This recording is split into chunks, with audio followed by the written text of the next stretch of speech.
কি রে তুহিনা, এত সকালে সেজেগুজে কোথায় যাবি? জানো না নাকি ওর বাড়ি আসছে যে? রিয়া ছুটি থেকে আজ বাড়ি আসছে? হ্যাঁ। একটু সরে চলো বাবু, তুই কোথায় যাবি? এয়ারপোর্টে। জায়গা হবে নাকি? সামনে আরো লোক উঠবে, দেখি সর। আমরা নাকি ছোট লোক? মামি আর বাবা বলছে আমাকে কাল থেকে নিয়ে গেলে নাকি ওদের ব্যবসা করে ক্ষতি হবে। তার লেগে আমাকে নিয়ে গেল না। তোকে এত বড় কথা বলেছে? দাঁড়া, আমি যাচ্ছি। ভাবি, তুই না আসলে না কেন? কোন কথা মুখে নিয়ে আসিস নি? ও আর আগের মতো আছে নাকি? চার পাঁচটা ছেলের সাথে প্রেম করা, তাদেরকে সিনেমা দেখতে যাওয়া। ছি, রিয়াজ ভাইকে ভালোবাসে। এই তুই থাম, ই তো দিছো। তাহলে রিয়াদের সঙ্গে যে তুই না বিয়ের কথা ছিল, সেটার কি হবে? আমাকে ভিক্ষি দিছি? আরে তুই কি ভিক্ষি দিবি আমাকে? আমি তোকে ভিক্ষি দিয়েছি। আর আমার ভিক্ষির টাকা দিতে এত বড় হয়েছি। তুই যদি কোটি মতো ভাদাস না, তাহলে তো ভিক্ষা দেবো না। চমা, তুমি কি জমি আছে, ওইটা বিক্রি করলে 1 কোটি টাকা হয়ে যাবে।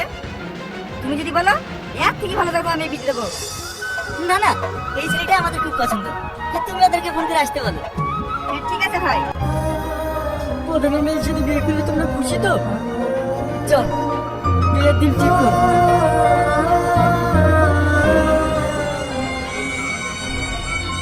হ্যালো প্রিয় বন্ধুরা, আশা করি আপনারা সবাই ভালো আছেন, সুস্থ আছেন। আজকের এই ভিডিওতে আমরা এমন এক গল্প নিয়ে কথা বলতে যাচ্ছি। আজ আমরা বিশ্লেষণ করব নাটক জেদ গল্প পার্ট 2 এর গভীর বিষয়, চরিত্রের মনস্তত্ত্ব এবং নাটকের মূল বার্তা। আজ আমরা গল্পের সেই অংশে পৌঁছেছি যেখানে তুহিনা 5 বছরের অপেক্ষার পর রিয়াজের দেশে ফেরা খবরে উত্তেজিত হলেও তার ভেতরে অজানা ভয় কাজ করে। পার্ট 1-এ আমরা দেখেছি ছোটবেলা থেকেই রিয়াজ আর তুহিনা একে অপরের জীবনের অবিচ্ছেদ্য অংশ।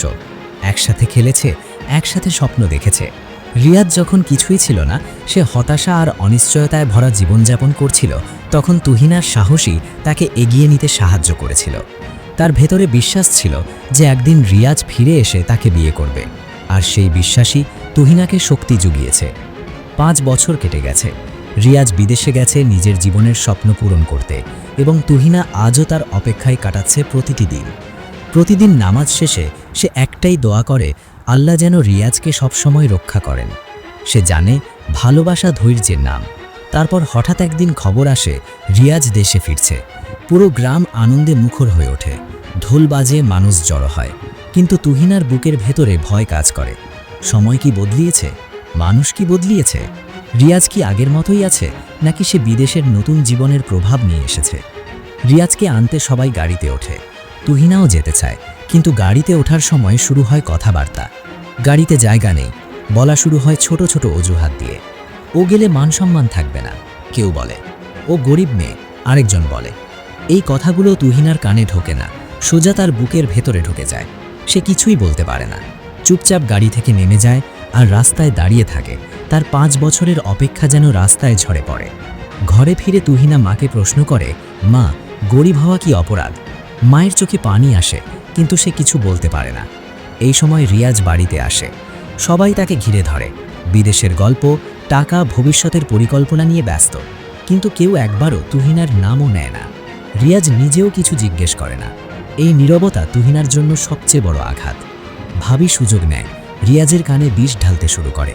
বলে, ও আগের মতো নেই, ওর চরিত্র ভালো নয়, গ্রামে বদনাম আছে। রিয়াজ কিছুতেই বিশ্বাস করতে চায় না, কিন্তু ধীরে ধীরে সন্দেহ তার মনকে দখল করে নেয়। এই সন্দেহ ধীরে ধীরে ভালোবাসাকে দুর্বল করে দেয়। ঠিক তখন আসে প্রধানের পরিবার। তারা সাজিয়ে আনে টাকার প্রস্তাব, জমি, ব্যবসার নিশ্চয়তা। প্রধান বলে, আমাদের মেয়েকে বিয়ে করলে তোমাকে আর বিদেশে যেতে হবে না। রিয়াজের মধ্যে দ্বন্দ্ব শুরু হয়। একদিকে তুহিনার নিঃস্বার্থ ভালোবাসা, অন্যদিকে টাকার নিরাপত্তা। তার ভেতরে যুদ্ধ লেগে থাকে। ভালোবাসা কি টাকার কাছে হার মানবে, নাকি তুহিনার অপেক্ষা শেষ পর্যন্ত জিতবে? তুহিনা সব বোঝে, কিন্তু সে চুপ থাকে। সে জানে ধৈর্যই সবচেয়ে বড় শক্তি। সে কাউকে কিছু বলে না, শুধু অপেক্ষা করে। এই সময় রিয়াজও ধীরে ধীরে বুঝতে শুরু করে যে সে তার জীবনের সবচেয়ে গুরুত্বপূর্ণ মানুষকে হারাতে বসেছে। সে উপলব্ধি করে টাকার কাছে সবকিছু হারানো কোনো সমাধান নয়, ভালোবাসা, বিশ্বাস এবং ধৈর্যই সবচেয়ে বড় শক্তি। পার্ট 2 এর শেষ পর্যায়ে দুই পরিবার মুখোমুখি হয়, কথাবার্তায় উত্তেজনা ছড়িয়ে পড়ে। তুহিনা শান্ত থাকে, সে বলে, আমি কিছু চাই না, শুধু শান্তি চাই। এই কথা রিয়াজের হৃদয় স্পর্শ করে। সে বুঝতে পারে প্রকৃত ভালোবাসা কখনো কেনা যায় না। টাকার চাপে মানুষকে অপমান করা যায়, কিন্তু ভালোবাসাকে হত্যা করা যায় না। এইভাবেই পার্ট 2 শেষ হয়। গল্পের মূল প্রশ্ন রেখে যায়, ভালোবাসা কি শেষ পর্যন্ত জিতবে, নাকি টাকার প্রলোভন সব ধ্বংস করবে? বন্ধুরা, এই পার্ট 2 দেখিয়েছে কতটা ধৈর্য, নিঃস্বার্থ ভালোবাসা এবং বিশ্বাস মানুষকে শক্তিশালী করে। বন্ধুরা, আজকের পার্ট 2 এর নাটক বিশ্লেষণ এখানেই শেষ। আশা করি চরিত্র এবং তাদের সিদ্ধান্ত নিয়ে বিশ্লেষণ আপনাদের ভালো লেগেছে এবং শিক্ষণীয় মনে হয়েছে। আপনারা যদি জেদ নাটকের তৃতীয় পর্বটি দেখতে চান, তাহলে অবশ্যই কমেন্ট করে আমাদের জানাবেন। সাথে সাথে পল্লীগ্রাম ডায়েরি চ্যানেলটি সাবস্ক্রাইব করে বেল আইকন অন করে রাখবেন, যাতে নতুন আপডেট সবার আগে আপনারাই পান। আজকের এই লং ভয়েস ওভারটি আপনাদের কেমন লেগেছে সেটা কমেন্টে জানাতে ভুলবেন না। সবাই ভালো থাকবেন, সুস্থ থাকবেন। আবার দেখা হবে নেক্সট কোনো ভালো গল্প নিয়ে। ধন্যবাদ সবাইকে।